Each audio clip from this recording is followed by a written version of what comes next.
আজকে সকাল থেকে শরীরটা যেন চলতেই চাচ্ছে না। সকাল থেকে একটা ঠান্ডা ঠান্ডা ভাব নাকের মধ্যে, সেই সাথে ঘুম ঘুম চোখ। যদি পারতাম আজকে অফিসে যেতাম না, কিন্তু দায়িত্বশীলতার দিক থেকে সেটা করা যাচ্ছে না।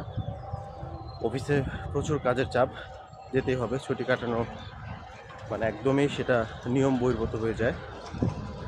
আর এইদিকে আমি দেখলাম আমার ট্রেন এখনও 15 কিলোমিটার দূরে আছে, আর আমি স্টেশনে অলরেডি চলে আসছি। একটা কথা আছে, শরীরের নাম মহাশয়, যা সহায় বা তাই সয়।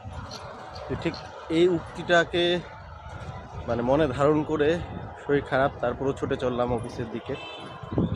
আর আমি অলরেডি চলে আসছি এয়ারপোর্ট রেলওয়ে স্টেশনে। সো 15 কিলোমিটার যেহেতু আর দূরত্বে আমার ট্রেনটা আছে, সো খুব দ্রুত সময়ের মধ্যেই চলে আসবে। আর একবার অফিসে গিয়ে কাজে এঙ্গেজ হয়ে গেলে তখন আর শরীর ভালো না, অসুস্থ এগুলো মাথায় আসবে না আশা করি। ধন্যবাদ।